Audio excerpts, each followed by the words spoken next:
to the Weird Warriors podcast. I am Max. I am Rich.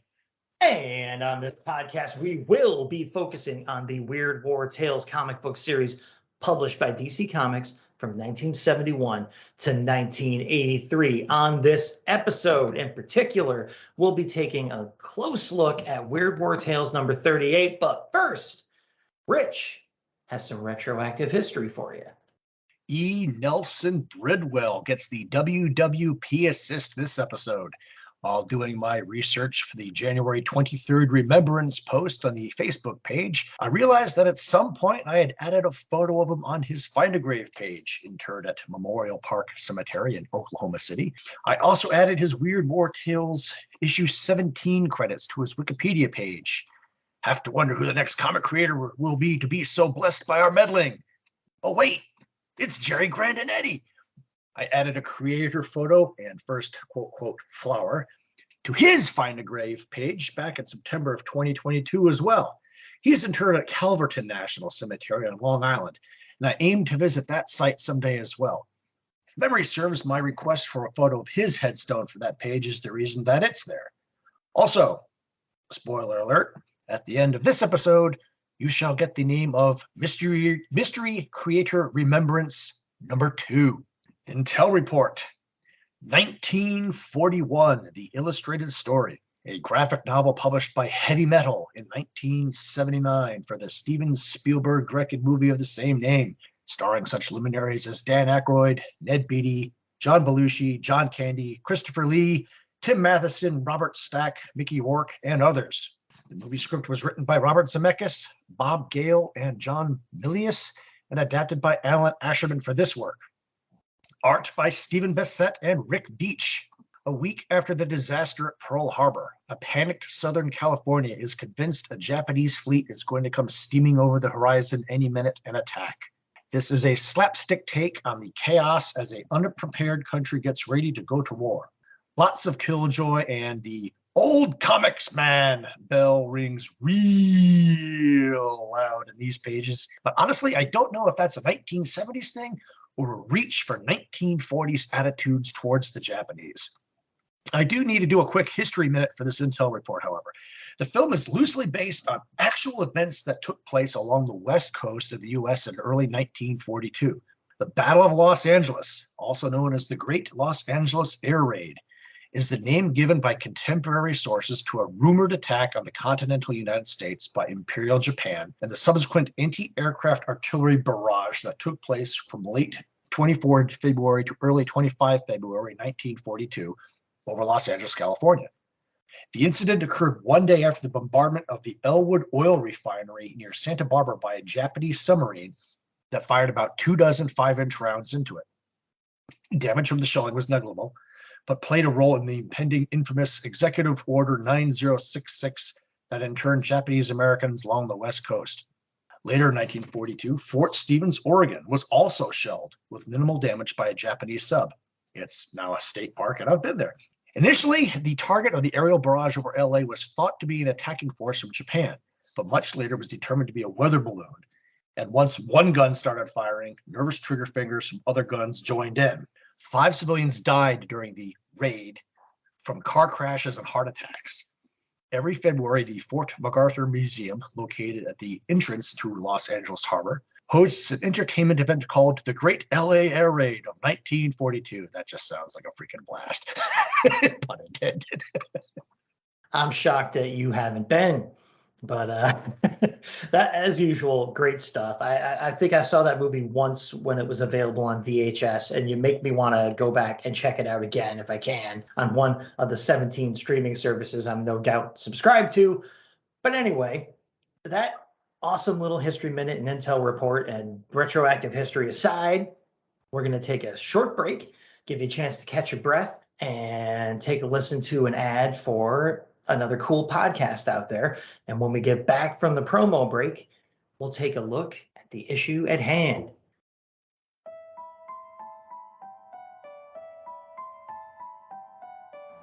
Adventures into the unknown. Tales from the crypts. Skeleton Hand. The haunt of fear. Dark shadows. Vampirella. The haunted tank. The Heap.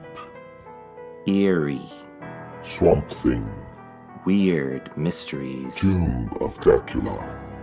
Tales of the unexpected. Werewolf by Night. The demon. Man Thing. Monster of Frankenstein. Brother Voodoo.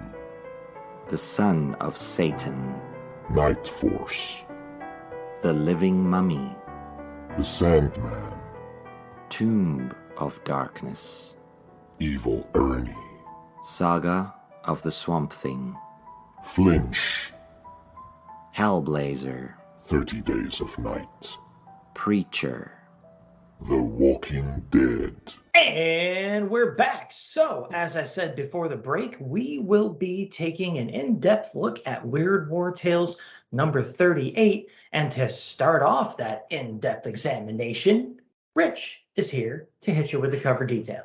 Joe Kubert on art duty. 25 cents. The green Weird War Tales blends well with the shadows on the cover. Under the light of a full moon in mountainous terrain, an American patrol advances. From behind a boulder in the foreground, what appears to be a classic horned helmet Viking with a skeletal face and wearing furs waits in ambush to plunge a sword into the point man.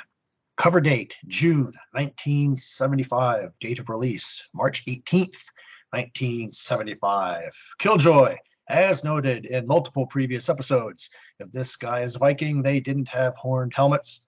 But, as we shall see in the last story, he might not be. All right, comments and commendations on this cover. I just got to say, this is more like it, Joe. This is moody, atmospheric, full of menace. This is a full bleed silent image that captivates the eye, pulls you into the scene. The layering of colors in the foreground, middle ground, and background provide an even greater sense of depth. And the weird part of the Weird War logo looks like it's stuffed with little green army men. I love it. The detail's fantastic. I'm back on the horse, riding high on the Joe Kubert covers for this series. Hallelujah. Yeah, that's a good call out of the little green army man. I hadn't noticed that. You made me go back and look at the cover when I read that. Like, oh yeah, that does work, doesn't it? Kubert's art here is incredible and does a great job of portraying a sense of night-born horror. Whoever survives the initial ambush will probably run screaming from the scene. Vaguely reminiscent of the first issue in the title, I have nothing but sympathy for the Americans. This is a Weird War Tales cover. That it is. And Rich is going to let us find out if this is going to be a Weird War Tales issue by taking us into the first full-length story provided herein. Born to Die. 6 pages. Script by Jack Olick. Art by Frank Redondo. It wasn't that Schneider feared death. He could die once and be done with it. What he feared was that he would live again. And if that happened, he would die again, and again, and again, and again. In his dream, Wilhelm Schneider saw his blood-stained corpse lying in an open grave. He saw himself turn and saw himself die in an explosion. How can a man see himself dead and buried and alive all at the same time? Small wonder he was jeered at by his lieutenant while waiting in an ambush. You dare ask for a transfer when we have that American patrol in our sights? Get back to your position. But Lieutenant, I beg you, I had the dream again last night. I've been in these woods before in another life. If I go on, I'll die, just like before. My dream isn't just a dream, it's a prophecy. Another soldier snarled and called Schneider a coward who made up an insane story to hopefully get out of combat. Schneider insisted that he isn't afraid to die, but how many times must a man die and be reborn? If he could only break the chain. The angry lieutenant ignored Schneider and ordered his men to open fire, destroying the U.S. patrol. Later, Schneider recognized the road his company was marching on as the one that led to his grave. One of the other soldiers was getting sick of Schneider's fairy tale, but Schneider continued to insist that it's true. The road went to an old American World War I military cemetery. A U.S. observation post was on top of the hill inside of it, and the Germans had orders to capture it. Schneider was horrified. He knew the hill like he knew the wood. This was where he was going to die. He begged the lieutenant to turn back, but the officer had had more than enough of Schneider by then. The lieutenant not only ordered Schneider to make the attack, he also ordered the rest of his men to shoot Schneider if he ran or hid. One of the men admits it would be a pleasure to do so. Schneider wasn't a coward, and he followed as the officer led the attack. As mortar shells rained down on the Germans, Schneider was forgotten.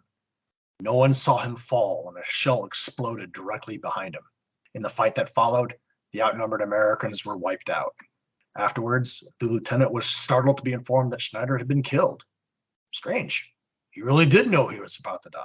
Investigating, he found Schneider's body lying across the grave of an American soldier, Private William Taylor, killed in action in 1918.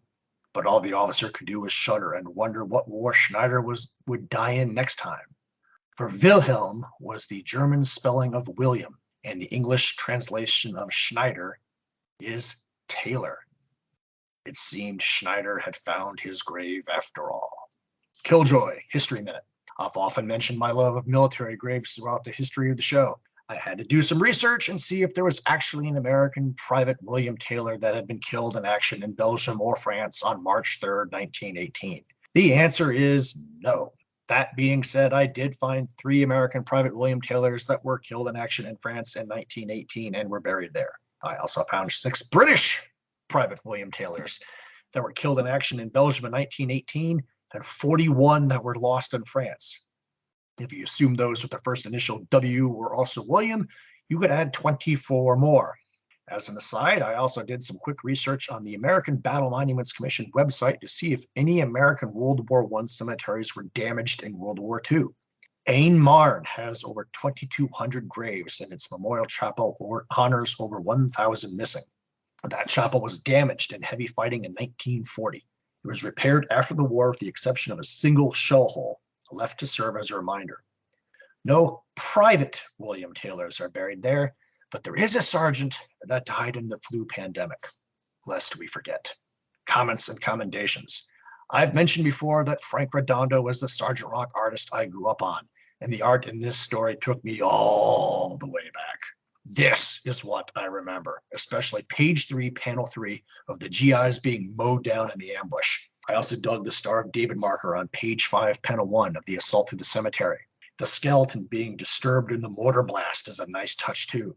Olick and Redondo craft a great tale of death and reincarnation. The fear of the doomed German soldier and the irritation of his officer tired of his crap was so well done too. Better luck in your next war, Bill. 2 thumbs up. Oh, hell yeah. I'll give it up right up top. This is how it's done. Starting right off with the opening story title logo host panel. We are off and running at speed. The excellently rendered skeletal host pairs nicely with the bombastically lettered logo. And man, that splash panel, it's almost a page, but hey, they divided the top and bottom, so it's a splash panel. It's nothing to sneeze at either. There's action, emotion, depth, and most of all, a theme for this story would need clarity in that panel. And that's a point I could make so many times when talking about this tale. Redondo's art is detailed, it's immersive, it's action-packed, but it's still clear all the way through. His storytelling is smooth no matter what that script throws at him. I liked the dotted line transition panel on page 2, panel 3, between the description of Schneider's dream and the present. On page 3, panel 2, Redondo drops the level of detail on the lieutenant's close-up, which makes his face really pop out of the page, enhancing the urgency of his command to attack. Page 5 is just loaded with goodness. Rich already mentioned the skeleton, but there's the silent explosion, and I'll get back to that element later in the issue, in panel 2, which brilliantly outlines Schneider's tragically unnoticed figure in its passing behind the lieutenant. It's just great. He's like an afterthought. It's perfect. And let's pause to acknowledge the writing here in that panel. He did not look back, and so he did not see. He did not see that coming, did he? I mean,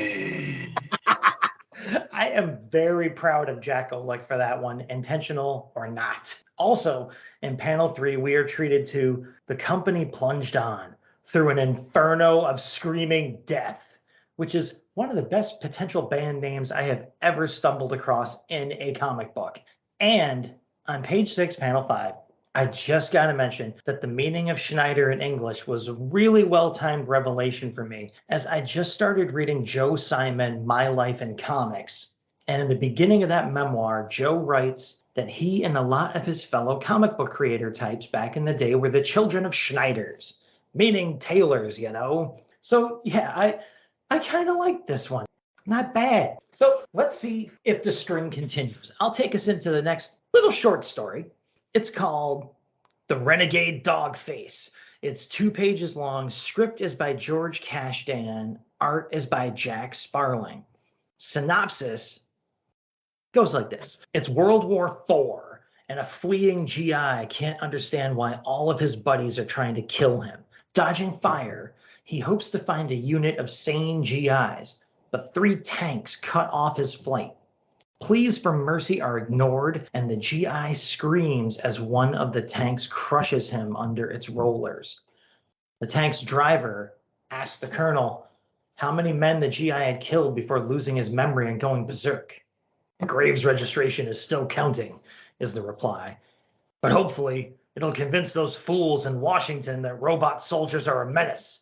No telling when their circuits will go askew.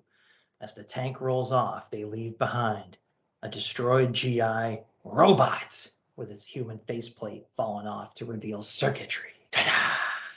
Rich says there's no killjoy on this one, so I'll take his word for it, even though I know he has a time machine. Comments and commendations, I'll take the lead on this one. I'll say, okay, in a stunning reversal of fortunes from the past couple of episodes of this show, I got a lot more out of this little number than Rich seems to have. Spoiler alert. First of all, I really like that opening splash panel, which includes the story logo and host this time around. I like the sense of chaos and confusion delivered both visually with the mist and all that, and in the poor dog face's thought balloons, as well as the apparent joy being taken in by our helmeted skull of a host. As Marge Simpson might say, it's just neat. Panel 2 on page 2 is just gruesome, and how clearly it depicts the slow crushing death of the dog face with his eyes bulging out right at the reader. You can imagine even just from the pressure of the crusher, the rollers as they start crushing his body. And as Rich will also mention, kind of, the sound effects in this story, in my opinion, are just great. In all but 2 of the main story panels, we get treated to big, bold, unashamed, totally fun sound effects, like the death tanks, clanka, clanka, clanka, and so forth. I said I'd get back to the silent explosion comment from my CNC on the first story, and it's just that the complete absence of sound effects in that tale worked just as well for me as the abundance of them here. Just fits the tone of the story. One was more silent with that. This one was covered in fun sound effects, and it worked.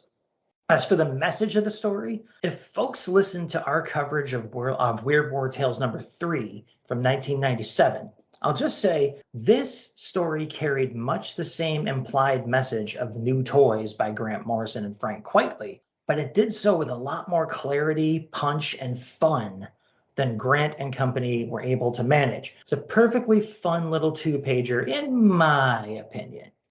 In your opinion. Yeah, sorry. The joys of 2-page duds. Sigh. My favorite part of the story is page 2, panel 1, of the tanks closing in. They remind me a bit of what Leonardo da Vinci designed as a tank way back in the day. Also seen in episode 24, see the album. That said, the tanks moving around on massive rollerballs like that, I have to believe they wouldn't be making clanka, clanka, clanka sounds. They had a hovercraft whirring humming noise or something? I don't know, maybe it's just me. You're the robot guy, as I recall from the robot issue of Weird War Tale 6, so I don't doubt you got more out of this than I did. But sorry, yeah, this one just didn't do much for me. It's just like Rich to reveal a killjoy when he said he had none. He's killjoying the theoretical sound effects of a space or a futuristic roller tank. Good job. So with that little 2-pager out of the way, Rich will take us into the next shorter story in this issue right now. The Return of Rich. 3 pages. Script by Jack Olek. Art by E.R. Cruz. Over the centuries, mankind's endless wars have spawned thousands of strange tales. but none more eerie or macabre than the story of the return. November 30, 1823. 40 Greeks, led by an Englishman, leaped from the battered sloop Hercules onto the shore near Missolonghi, Greece, to attack the Ottoman Turks occupying their homeland. Marcos asks the captain to stay behind where it's safe, but the lame Englishman refuses. I died here once and I will again. I still must fight for what I believe. The fighting only lasts an hour and the Turks are routed. Later, the captain talks more to Marcos. I died here in Greece before and will again. Perhaps that's why I've always loved freedom. Freedom was born in Greece. Part of me has always been here and always will be. I must die here. The handful of patriots have no chance against a full troop of counterattacking Turkish cavalry. Caught off from the beach, the surviving Greeks fight their way out of town. Weeks of vengeful pursuit follow. Weak with fever, the captain collapses and later dies, telling Marcos that he was glad to die in Greece once again. His body was eventually brought out of the hills and shipped home to England, but his heart was removed and interred in Greek soil under a stone that read, "Sacred to the memory of George Gordon, friend of Greece." Captain George Gordon was a great man whose words will live on forever, a genius known to the world as the poet, Lord Byron. Killjoy, History Minute, like you didn't know that was coming. This is a mostly true story. George Gordon Byron, January 22nd, 1788 to April 19th, 1824, known simply as Lord Byron, was an English romantic poet and peer. Born with what was commonly referred to as a club foot, he walked with a limp his entire life. He was one of the leading figures of the Romantic movement and has been regarded as among the greatest of English poets. Among his best-known works are the lengthy narratives Don Juan and Childe Harold's Pilgrimage. Many of his shorter lyrics and Hebrew melodies also became popular. Byron was educated at Trinity College, Cambridge, later traveling extensively across Europe to places such as Italy, where he lived for 7 years in Venice, Ravenna, and Pisa after he was forced to flee England due to lynching threats. Later in life, Byron joined the Greek War of Independence, fighting the Ottoman Empire, and died leading a campaign during that war, for which Greeks revere him as a folk hero. He died in 1824 at the age of 36 from a fever contracted after the first and second sieges of Missolonghi. The period of practice of bloodletting is believed to have aided in his demise, much like George Washington. Comments and commendations. Just like Don Quixote from last issue of Weird War Tales, I didn't know a thing about Lord Byron before I read this story and did the required research. Only this really happened. I don't know if he believed in reincarnation or not, but it made for a good plot device. The story itself didn't do a whole lot for me, but I am a fan of E.R. Cruz's art. As I said in the past, lots of dialogue covered up, lots of it though. Makes it hard to call out a favorite panel. Guess I'll go with page 1, the splash panel of Byron leaping into the surf to join the fight. Yeah, you will. This is turning into one hell of an issue for splashes. Just look at that thing. Action, adventure, leaping into battle from a still landing sea vessel, sabers and cutlasses held high, and top hats. Our skeletal host is wearing a top hat. Haberdashery aside, if we must do so, the art is just lush throughout here too. Like the best of the illustrative styles of the golden age of newspaper comic strip artists. There may be an abundance of lettering in these panels, as you mentioned, I admit, but it still couldn't hide the sheer level of craft going on in these few pages either for me. Take page 2, panels 1 through 3, where the shifting perspectives on that one conversation keep you visually engaged while guiding you through the space and the focal points of the moving action of the events. It's just brilliantly subtle work. And I admit, the ending for me was kind of, but I was having too much fun that I didn't mind much. And I was also confident you would dig up historical background on this. I'm just wondering, in real life, did they really yank his heart out of his body and bury it in Greece? Or is it more like I left my heart in San Francisco kind of thing? Actually, yeah, from the limited research that I do, yeah, they actually took his heart out of his body and they buried it somewhere in Greece. That was a no, I'm not kidding moment. They actually did that. That man left a detailed will. So I guess after that more historical story, I'll take us into the land of pure fantasy, as I am often wont to do, with the final full-length story in the issue. This is called The Man Who Would Be God, and it's not about me. It's 7 pages long. Script is by Jack Olick, and art is by new favorite of the show, Jess Jodleman. Now, I'm going to step aside and let someone else kick off the synopsis first, and you'll see why. All mankind bowed before the hordes of Shamar the Barbarian, and cringed before his magic. Yet even then he could not be content, for still one obstacle remained beyond the reach of the man who would be God. Thanks, Rod. So this is a vague cover tie-in, as promised. Leading his army from atop a horse, Shamar, who I keep being tempted to say like Shamon or something like a Michael Jackson thing throughout this, but I'll call him Shamar because that's his name. He's pleased to watch the last city that had defiled him burn. Now he alone ruled the world, but one of his wizards thought otherwise. Not all the world, my lord, but only men. There is still one that rules even you, our god, Thorgeld the Terrible. Take heed in your pride, he doesn't hear your words. But Shamar is unafraid. Some unseen demon that dwells within a cave. Speak not to me about gods who hide away in darkness. Here on this earth, all power is mine. When the horrified wizard warns Shamar of his blasphemy, Shamar strikes him down with an axe. Shamar's men then surge forward into the city to slay, pillage, and burn to their heart's content. The city's survivors, now slaves, are then forced to rebuild as Shamar revels in his power. But men are not content to be slaves. In city, town, and hamlet, revolts flare up. A furious Shamar demands his wizards find an answer. The suggestion Thorgeld might be responsible is met with vehement disdain. Shamar gives his wizards 3 days to end the insurrections. Seems fair. The penalty for failure is death, of course. 3 days pass and the revolts continue. So 1 wizard a day is beheaded despite pleas for leniency. Desperate to live, the last wizard tells Shamar that Thorgeld is the one barring his path. For as long as he exists, the people have hope. Shamar must kill Thorgeld, but he is wary, recalling the wizard's warning not to cross the god.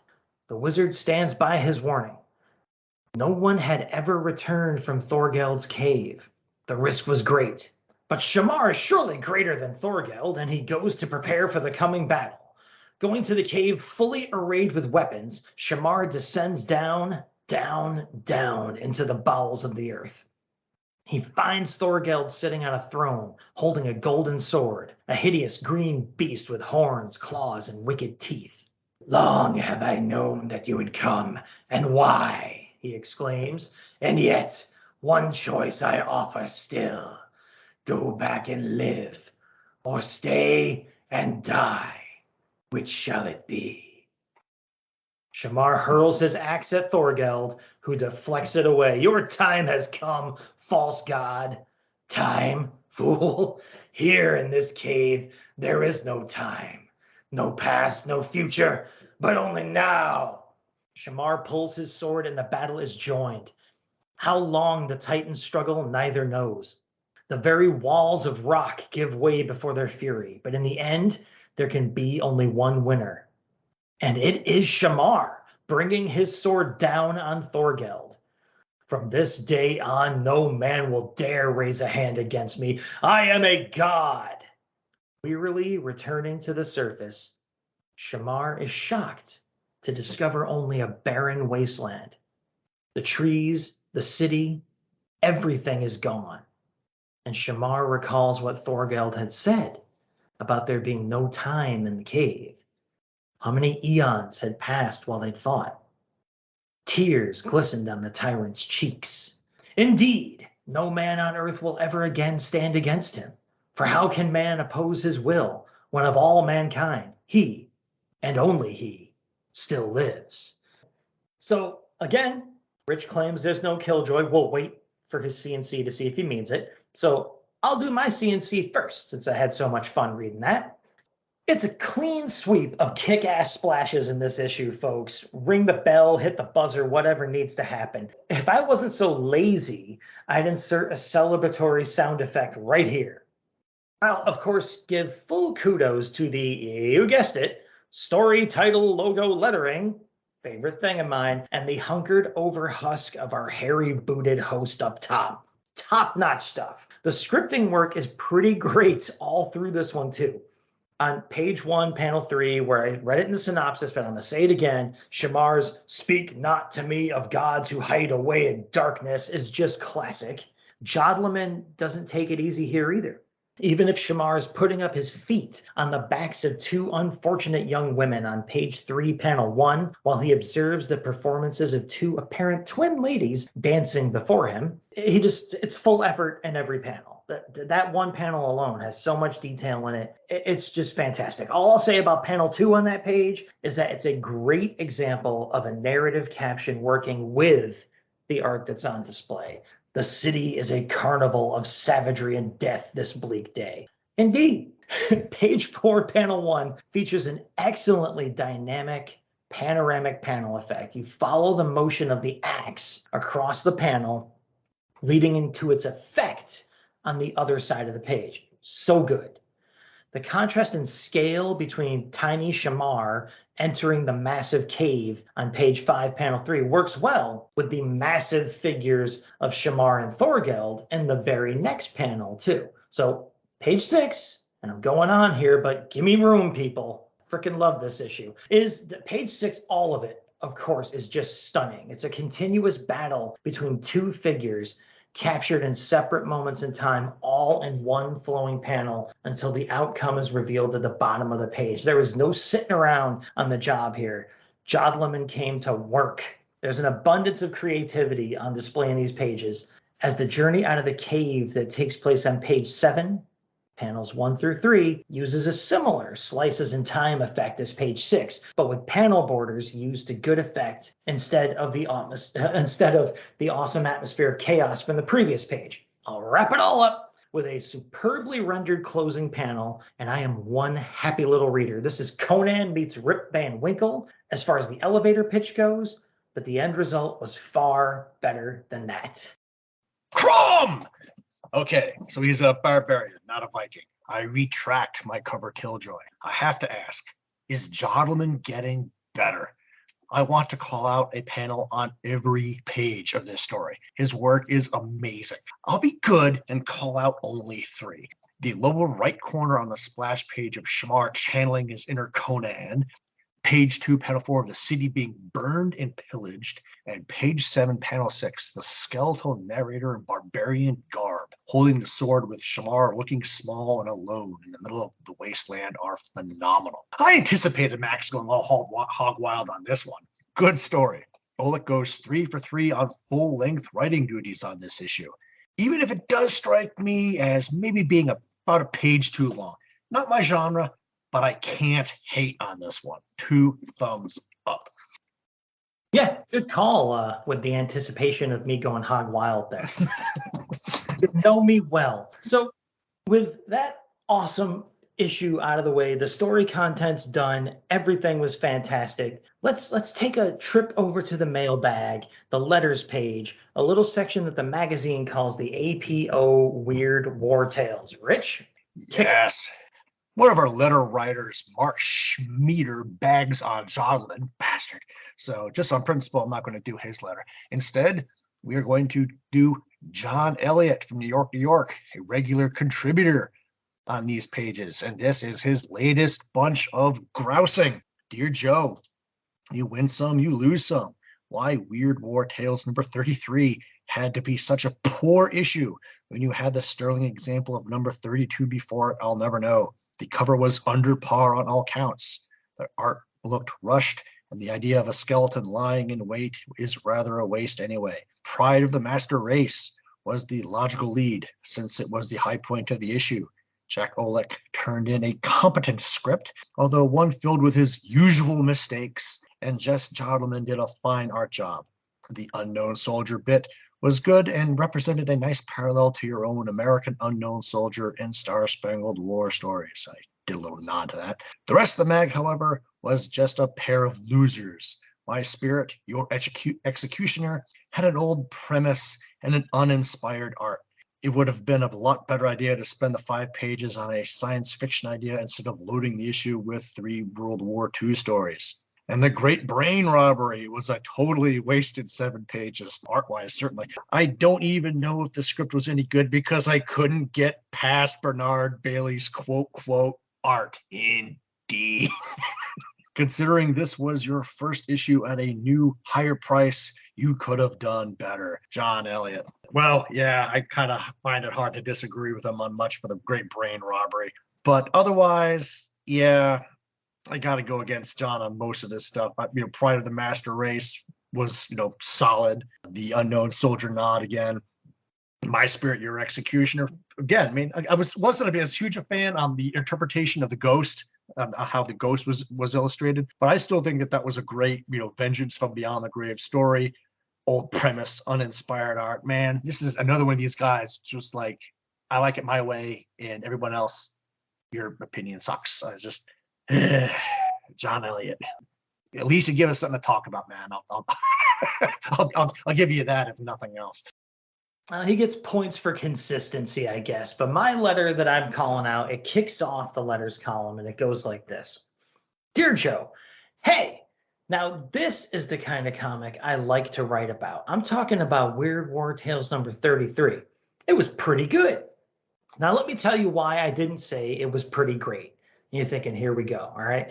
He goes on to say, it was the art on all the stories except the one Jess Jodleman illustrated. The rest of the artists just weren't working up to par.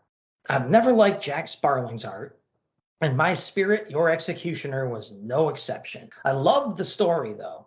In fact, I positively adored all the stories in this issue. Bernard Bailey did a fair job on the closing story, but it really looked rushed. So he's being nice there. Now, for the best tale in the issue, Pride of the Master Race by Jack Olek and Jess Jodleman. Olek is a great writer, one of the best in the field. I bought both of the House of Mystery paperbacks he wrote. I still want to find those and really liked them. And the story was superb. The art was some of the best I've seen in Weird War Tales, and I hope you let Jodleman do more stories than he's been doing lately. He really puts in a lot of detail, and that's what I like. And this letter came from Ken Meyer Jr., Hill Air Force Base, Utah. Editorial response from one of our Joes is, Jodleman's back in this issue with The Man Who Would Be God. And we have 2 or 3 more Weird War Tale stories with his art all ready to go. However, that might not please our next correspondent, who was Mark Schmieder, who we're not gonna we're not gonna mention his name any more times because he's a bad person. So that's the letters page. Yeah, I liked Ken's letter because it's balanced feedback. He disagreed with me in places, but he had gripes, but he had some balanced feedback with positives too, and he praised Jodleman, so he's not completely crazy. So that's the APO Weird War Tales section out of the way. So now, as we do on the show, we're going to move on to our spotlighted ads for this issue. And I'll kick it off.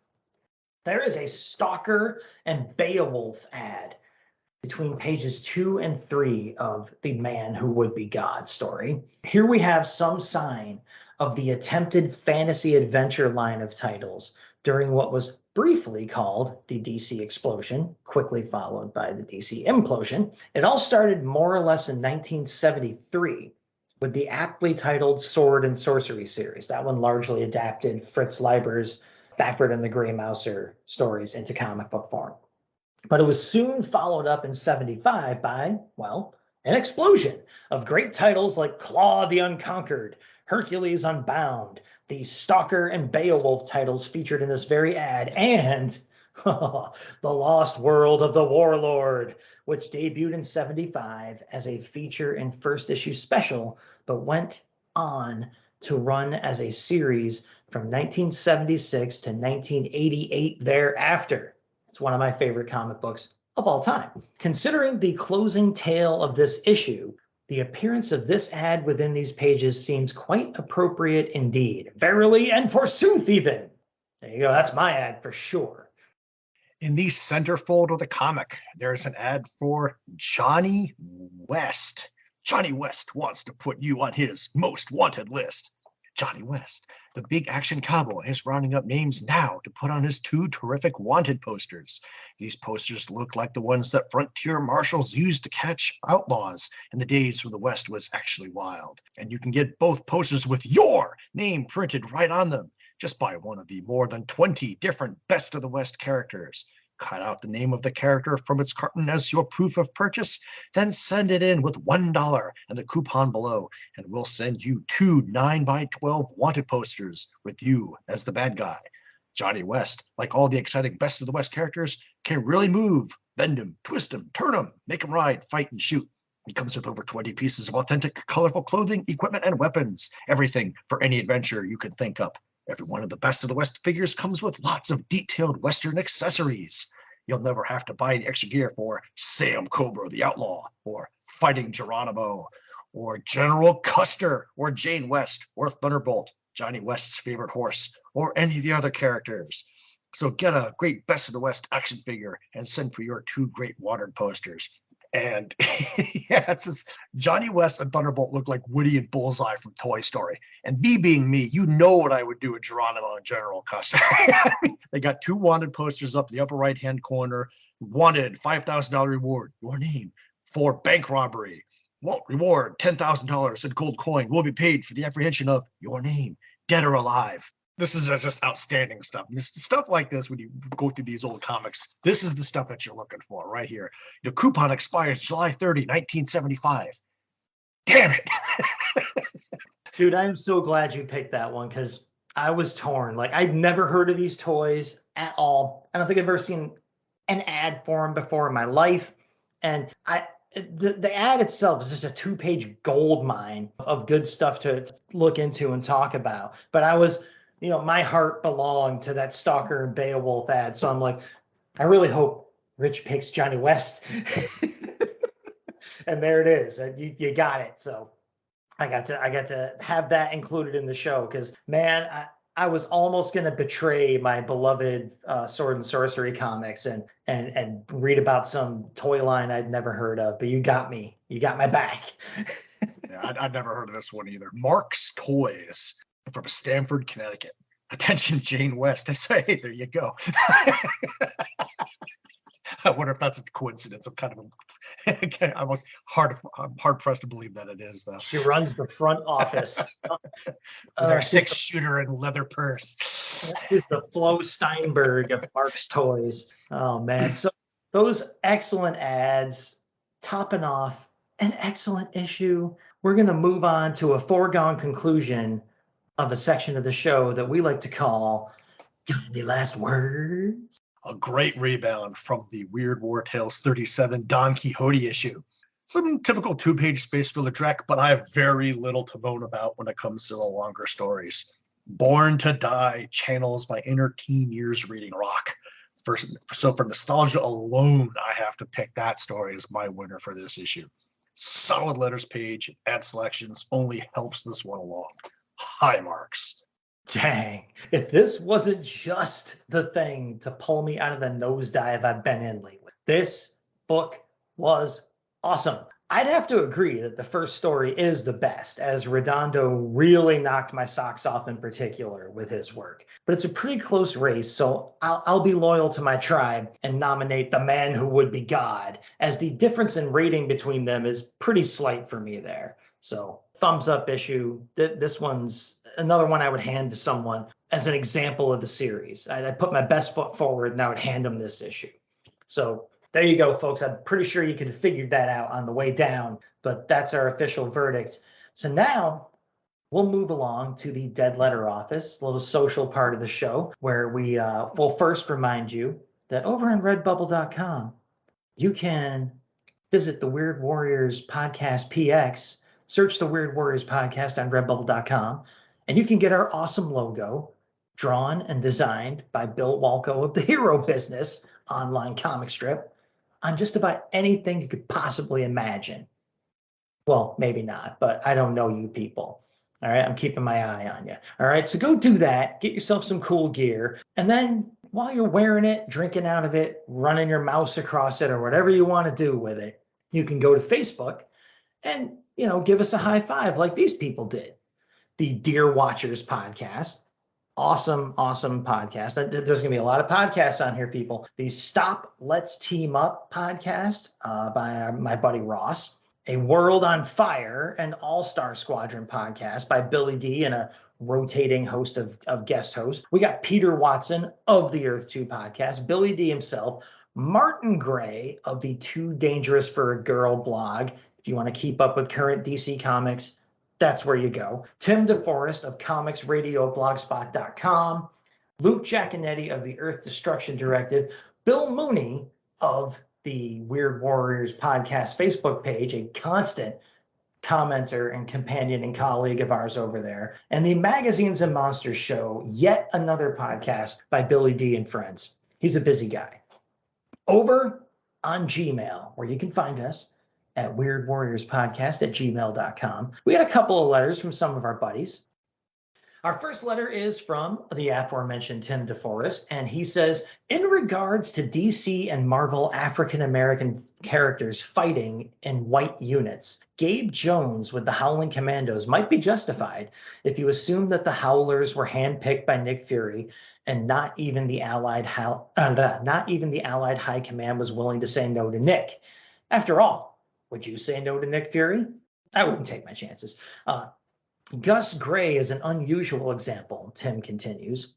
In GI Combat number 159, the Haunted Tank led an armored column on a behind-the-lines raid in what would be a failed attempt to liberate a POW camp, based on a real-life failed raid ordered by Patton. This led to an extended storyline in which Jeb and his men are trapped behind enemy lines. Gus was a prisoner in the POW camp who joins up with them in issue 160. 2 issues later, longtime crewman Arch is killed and Gus takes over his position.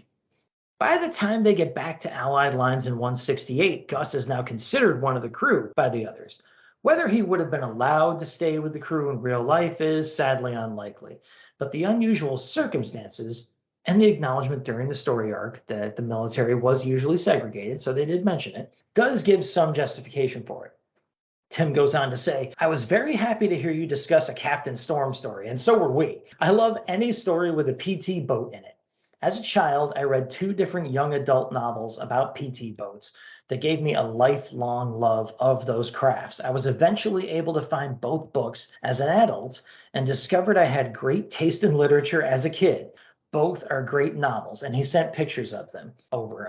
The Hostile Beaches by Gordon D. Shirreffs, that's Shirreffs, and Torpedo Run on Iron-Bottomed Bay, which is a great title, was by John Claggett, Clagitt.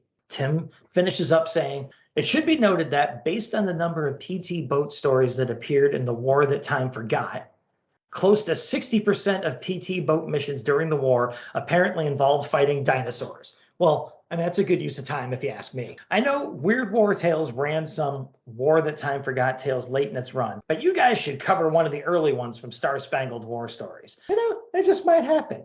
But I'll let Rich say anything he wants about this letter and continue on with our second as well.